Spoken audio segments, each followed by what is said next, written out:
इस वीडियो में आपको क्लास 6 सोशल साइंस सब्जेक्ट का कंप्लीट सॉल्यूशन देखने को मिलेगा। यदि आपको और भी सब्जेक्ट की वीडियो देखनी है तो मेरे YouTube channel MS education TV के ऊपर जाके देख सकते हैं। यदि आपको PDF डाउनलोड करनी है तो इस कोने में वेबसाइट दी हुई है, इस वेबसाइट से जाके आप डाउनलोड कर सकते हैं। सबसे पहले देखिए निर्देश। सभी प्रश्न अनिवार्य हैं। प्रश्न 1 से 10 प्रत्येक 1 अंक का है। प्रश्न 11 से 13 प्रत्येक 2 अंक का है। प्रश्न 14 से 16 प्रत्येक 3 अंक का है। प्रश्न 17 से 19 प्रत्येक 5 अंक का है। फर्स्ट क्वेश्चन, किस प्रकार के परिवारों की संख्या आमतौर पर शहरों में अधिक होती है? एकल परिवार, ऑप्शन बी राइट। क्वेश्चन 2, भारतीय उपमहाद्वीप की सबसे प्राचीन सभ्यता कौन सी थी? सिंधु घाटी सभ्यता, ऑप्शन सी राइट। क्वेश्चन 3, लोकतंत्र में सत्ता किसके पास होती है? जनता के पास, ऑप्शन ए राइट। क्वेश्चन 4, आर्थिक गतिविधियों का मुख्य उद्देश्य क्या है? पैसा या मूल्य प्राप्त करना, ऑप्शन बी राइट। क्वेश्चन 5, निम्न में से कौन सी वस्तु अतीत की जानकारी प्राप्त करने में मदद करती है? जिसमें पुराने सिक्के, आभूषण और पुस्तकें, ये सभी इसमें राइट आंसर होगा, उपरोक्त सभी, option D right. Question 6, Bharat का मानक समय किस देशांतर रेखा पर आधारित है? 82 डिग्री 30 मिनट पूर्व। क्वेश्चन 7, भारत के प्राचीन नाम क्या थे? हिंदुस्तान, भारतवर्ष, इंडिके, आर्यवर्त।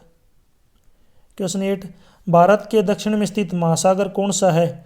हिंद महासागर। क्वेश्चन 9, सिंधु घाटी सभ्यता को देश सभ्यता के नाम से जाना जाता है? तो इसका दूसरा नाम था हड़प्पा सभ्यता। आप मुझे कमेंट सेक्शन में बताएंगे, यहाँ पे इसमें जो है दक्षिण की तरफ जो है महासागर लगता है। आप मुझे कमेंट सेक्शन में बताएंगे कुल कितने महासागर हैं, कुल कितने महासागर हैं, कमेंट सेक्शन में इसका आंसर दें। पृथ्वी के ऊपर कुल महासागरों की संख्या कितनी है और उनके नाम बताएं। क्वेश्चन 10, सभी अक्षांश समांतर रेखाओं की लंबाई समान होती है, सत्य है? सत्य। तो इसमें आएगा सत्य। भूमध्य रेखा से दूर जो कारण दिया हुआ है इसके अंदर की भूमध्य रेखा से दूर जाने पर अक्षांश का आकार छोटा होता जाता है। ऐसा पृथ्वी के गोलाकार आकार के कारण होता है। नेक्स्ट है क्वेश्चन 11, हम ऐतिहासिक समय को कैसे मापते हैं? आंसर, हम ऐतिहासिक समय को कैलेंडर या समय सारणी के माध्यम से मापते हैं। ये दोनों ही हमें अतीत की किसी विशेष घटना की सटीक तारीख या वर्ष के बारे में बताते हैं। क्वेश्चन 12, सभ्यता क्या है? आंसर, सभ्यता लोगों का एक बड़ा समूह है जो अपने अपनी सुव्यवस्थित तरीके से एक साथ रहते हैं। उनकी अपनी संस्कृति, जीवन शैली, शहर, कानून, खेती, निर्माण और व्यापार जैसे काम करने के तरीके होते हैं, लेकिन सब कुछ व्यवस्थित और सुव्यवस्थित होता है। क्वेश्चन 13, लोग विभिन्न प्रकार की किन किन गतिविधियों में शामिल होते हैं? आंसर, लोग दो मुख्य प्रकार की गतिविधियों में शामिल होते हैं, आर्थिक गतिविधियां और गैर आर्थिक गतिविधियां। आर्थिक गतिविधियां वे हैं जिनमें मुद्रा शामिल होती है या जो शामिल पक्षों के लिए पैसे या पैसे के मूल्य के बदले की जाती है। गैर आर्थिक गतिविधियां हमें मजबूत रिश्ते बनाने और हमारे समुदाय में एक दूसरे के समर्थन करने में मदद करती है। क्वेश्चन 14, आदि मानव कैसे रहते थे? आंसर, आदि मानव समूह में रहते थे और भोजन की तलाश में इधर उधर घूमते थे। वे जानवरों का शिकार करते थे और खाने के लिए पौधे इकट्ठा करते थे। वे पत्थरों से औजार बनाते थे और खाना पकाने और गर्म करने के लिए आग का इस्तेमाल करते थे। समय के साथ उन्होंने खेती शुरू की, नदियों के किनारे बसे और समुदाय बनाए। इससे उन्हें भोजन उगाने, पशु पालने और गांव बसाने में मदद मिली। क्वेश्चन 15, मानचित्र क्या है? हम इसका उपयोग कैसे करते हैं? इसके मुख्य घटक क्या हैं? आंसर, मानव पृथ्वी की सतह या उसकी किसी भाग का समतल सतह पर पैमाने के अनुसार निरूपण होता है। रंगों, अक्षरों, छायाओं, चित्रों आदि जैसे प्रतीकों की सहायता से मानचित्र आसानी से बनाए जा सकते हैं। ये प्रतीक इमारतें, सड़कों, पुलों, पेड़, रेल लाइनों, मंदिरों आदि जैसी विभिन्न विशेषताओं का प्रतिनिधित्व करते हैं और मानचित्रों को पढ़ना भी आसान बनाते हैं। क्वेश्चन 19, लोकतंत्र का अर्थ क्या है और ये महत्वपूर्ण क्यों है? आंसर, लोकतंत्र शब्द की जो उत्पत्ति है वो ग्रीक शब्द डेमोक्रेटिया से हुई है। यहाँ पे डेमोस का अर्थ है जनता और क्रेटिया का अर्थ है शासन, इसलिए इसका अर्थ है जनता द्वारा शासन। लोकतंत्र एक ऐसा शासन प्रणाली है जहाँ सत्ता जनता में निहित होती है, जो इसका प्रयोग सीधे या निर्वाचित प्रतिनिधियों के माध्यम से करते हैं। यह महत्वपूर्ण है क्योंकि यह भागीदारी, जवाबदेही, व्यक्तिगत अधिकारियों व स्वतंत्रताओं की सुरक्षा सुनिश्चित करता है। जिससे नागरिकों को यह तय करने का अधिकार मिलता है कि उनके साथ कैसा शासन किया जाए। आप मुझे कमेंट सेक्शन में बताएंगे वोट डालने के लिए कुल कितनी उम्र होनी चाहिए। अपने इंडिया के अंदर जब वोट डालते हैं तो आदमी की जो उम्र है वो कितनी होनी चाहिए।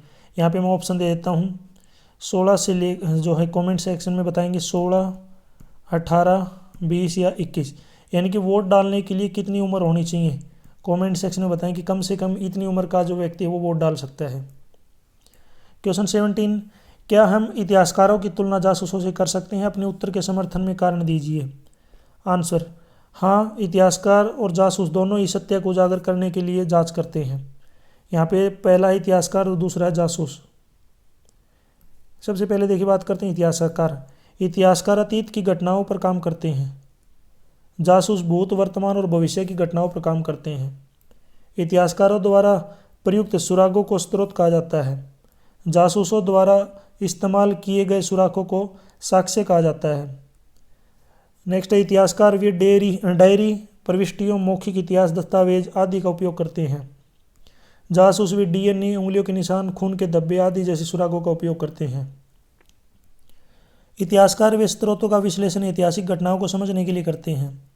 जासूस वे अपराध और अन्य घटनाओं को समझने के लिए स्रोतों का विश्लेषण करते हैं।